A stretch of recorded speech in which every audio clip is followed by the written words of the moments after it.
Hi guys, welcome to today's vlog. I don't know if this is going to be a one take or if there's going to be more footage to go with this, but today is going to be kind of a pregnancy update, but very casual. This is nothing like official where I'm sitting down and telling you my symptoms and milestones of the week or anything like that. I just wanted to chat a little bit about the struggles that I am having right now with finding a doctor and all of the stress that this birth plan thing is causing me, and just kind of go into like what's going on currently. So basically I had to have a scheduled C-section with Ellie because she was breech, and I kind of had a difficult time for a while, like accepting not being able to give birth the right way, or like not being able to do it how women are supposed to do it, and just like little things like talking about giving birth, but I didn't give birth, I just had surgery, and just all of those like stupid mind trick mental blocks that women put on themselves and on each other. I just have always like pictured myself in the delivery room pushing out a baby vaginally, and that's an experience that I have always wanted to have. When I had to have Ellie with a C-section, it was kind of tough, and at the time I wasn't necessarily very affected by it.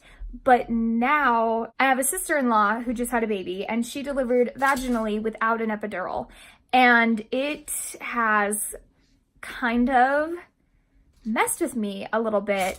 Obviously, I'm so thrilled for her that she had a wonderful birth experience and she got to do exactly what she wanted to do, like step by step on her birth plan, and that is incredible for her, and especially for her first baby to be able to have everything that she wanted exactly how she wanted.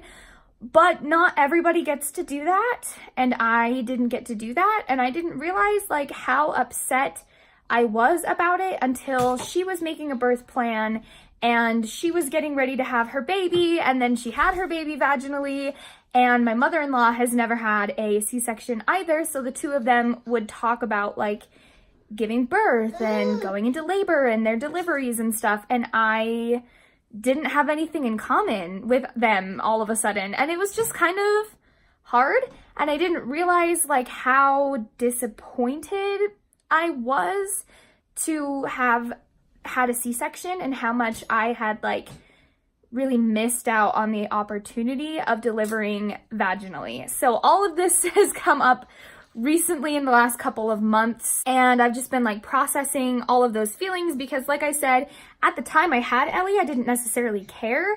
I was just like so overwhelmed by becoming a new parent and so nervous about becoming a parent that like the birth was kind of whatever. And now that I've had time to like reflect on it, and somebody close to me has had like their dream labor and delivery experience, it's kind of bummer to have another C-section, because normally if your first is a C-section, they recommend or suggest that all of the rest of your children are C-section babies as well, because doing a VBAC or a vaginal birth after cesarean is kind of dangerous, and there's definitely a lot of risks involved in it, but it is something that I have been looking into because I really do want to have the experience of delivering vaginally. Once you have had 2 C-sections, your chances of having a successful VBAC for a third baby are really low. If I'm gonna do a VBAC, it's kind of a now thing. So my doctor had told me at my 6-week postpartum doctor's appointment right after I had Ellie, he said that I would be a candidate for a VBAC, that everything looked like it was healing just fine, and if I wanted to do a VBAC with my next baby, I totally could. And then I got pregnant 7 months postpartum, and I started to actually look into VBACs. A lot of websites that I have found have recommended waiting at least 12 months in between pregnancies to allow your uterus to heal all the way, which makes sense, obviously, because it was just cut open. And if you want to now push a baby out, then like obviously you should allow that incision enough time to heal all the way.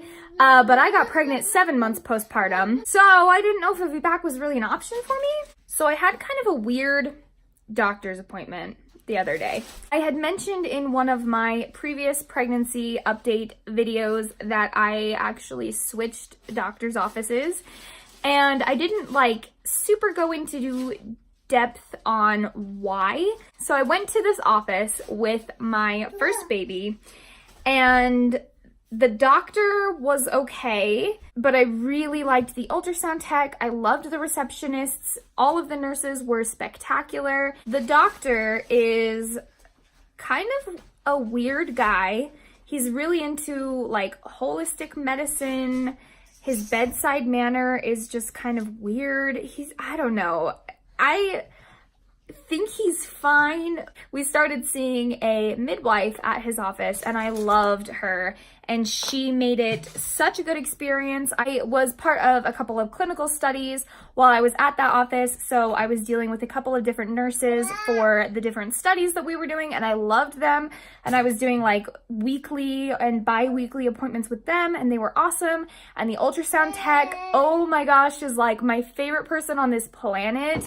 So we stayed at that office. Even though I didn't like the doctor so much, I was seeing the midwife, so it was no big deal. So fast forward to my second pregnancy. My sister-in-law was pregnant at the same time as me, and she loved her doctor. And he was at a different like women's clinic, and I decided to go and give him a try because she was just raving about how awesome her doctor was. So I went and saw him, and he is awesome. I loved the doctor. The ultrasound tech was a cranky old lady, and I did not love going and seeing my baby, and that's something that you should be excited about, and that's something that you should look forward to, is to go and get to see your baby. And she just kind of made it not a great experience. And all of the receptionists were very, very grumpy. Every time I had called to make an appointment, or every time I had gone in to check in or to check out, they were super cranky and rude. And then my second appointment, after having been there for 2 hours with my 9-month-old, because they were running super far behind, which happens, they made me meet with the billing department, and they wanted to set up a payment plan for my labor and delivery, which like, okay, I've worked in medical billing before, and before I had Ellie, I was a receptionist for a doctor's office, a family practice. I've done a lot of medical billing on both sides of the counter as someone who is receiving the statements and looking up people's balances and explaining to them why they have the balance that they do, and also as the person that's going through the account and balancing out the account and sending the monthly statements and getting phone calls from patients that are pissed off about the balances and stuff. Like, I've done all of it. So I know from my job experience that you can't bill someone for services that have not been performed yet. And so for them to try to charge me a monthly like payment plan for a labor and delivery that has not happened yet, they don't know if I'm going to have a C-section. They don't know if I'm going to have a vaginal delivery. They don't know if I'm going to stay in the hospital for an hour while I pop my baby out and then go home, or if I'm going to be there overnight. They have no idea what kind of services they will be providing to me, so why would I be paying them for it? It just didn't make sense, and it really rubbed me the wrong way. And I even told her, like, oh, I'm planning on picking up a secondary insurance come the new year. And she was like, oh, that's fine. You can bring in your insurance card when you get your secondary insurance, but go ahead and sign here. And I was like, I don't really want to sign my name agreeing to a payment plan that I'm not agreeing to. So we didn't go back after that because I was really, really annoyed. And now I have the secondary insurance, so I know that like I don't need to set up a payment plan with them because if you have 2 insurances, generally pretty much everything will be covered. So I don't have to do a payment plan now. I'm good. I'm covered pretty much 100% for any kind of labor, delivery, birthing situation that we have. However, it just rubbed me the wrong way that that's how they do business, and that's why I stopped seeing them. Well, my doctor's appointment the other day, I had been to 2 appointments now back at my original OB's office. And the first time around, I saw the new midwife that they have there because my midwife is no longer there. Also, my ultrasound tech that I loved so much with Ellie is not there anymore. None of the receptionists are still there. I think there's like 1 or maybe 2 nurses that are still there. But like literally every single employee aside from like a handful are gone and changed. And like turnaround in doctor's offices are crazy anyway. And it had been like probably about 10 months or so since I was there with Ellie. So almost a year. But like everyone was gone. And when I had switched offices, I switched because I wanted the same experience that I had had with Ellie, but none of the same providers were there anymore. I was a little bit bummed about that. The ultrasound tech was awesome though. She was super nice and we liked her a lot. But anyway, the first appointment I saw the midwife, she was okay. She didn't really like, I don't know, she was fine. But this time around I wanted to see the doctor specifically because I wanted to talk to him about doing a VBAC, and he's the one that did my C-section. I kind of explained to him the whole situation of like, a lot of places say that you should wait 12 months between pregnancies. It was only 7 months for me, so I just don't know, like that's half the amount of time. Am I even a candidate? And he gave me a super vague, weird, like, oh yeah, you probably could. It's kind of more of a guideline.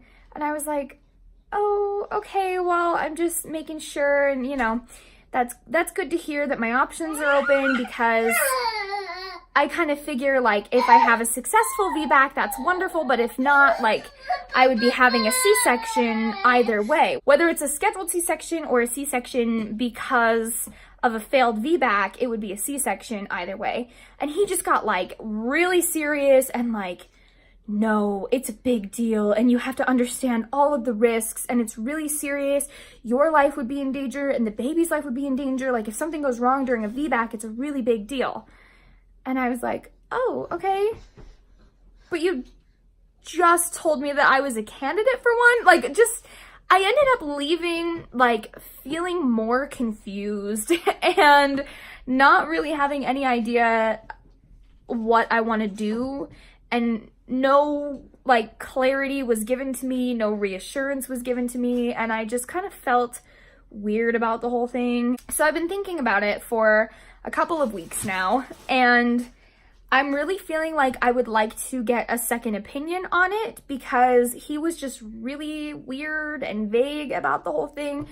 So I'm kind of feeling like I might be super lame and switch back to the other OB at this point, because I feel like all of the reasons that I didn't like their office, like the ultrasound tech and the receptionists, I'm having the same problems at my original OB's office now. Like none of the same staff is there, and I'm not really a big fan of anyone that I'm seeing, but at least at the other office, I like the doctor. So I don't know. I'm thinking about just going and kind of getting his opinion and seeing like what he has to say, if it's any different than what my other doctor has said. But I can't like keep bouncing back and forth. I'm almost in my 3rd trimester. By the time I have my next appointment, it will be like my 3rd trimester appointment. So I don't want to keep like bouncing back and forth between doctors, but I also kind of feel like I deserve to have a good experience. I deserve to be excited to go to my OB appointments. I deserve to look forward to going and seeing my baby on the ultrasound and talking to my doctor. And that has not been my experience so far with either of the places that I have gone to. I don't know. I'm just feeling like I think I want to go and give them one last chance. I'm just feeling a little bit frustrated because I didn't have any of these issues with Ellie. Like, I stayed at the same office the whole time, and it was a wonderful experience with her, and now I'm having my second baby, and I'm just like having a crappy time finding somebody that I want to go see. And my mom actually lives in Hawaii, so she needs to be booking her plane tickets really, really soon to be here. She wants to be here for the birth because last time she didn't get to come until Ellie was 1 week old, which was fine, and she was plenty of help to us being here, but she wants to be here for the birth, which I totally understand. So if I am doing a VBAC, she needs to come like for my due date. If I'm doing a C-section, they usually take you at 39 weeks, so she would need to be here a week sooner. So we're just trying to figure out all of that. So we're kind of on a time crunch so that she can book her tickets and be here. And that's another added layer of stress to the whole situation. My husband's work has 8 people who are pregnant or their spouse is pregnant right now. So as far as like him getting time off to be home with me when the baby comes, if he wants to take more than just a few days off, he has to like plan for that. So that's kind of something that we need to factor into our decision as well. So anyway, I'm just having a hard time with the whole thing right now.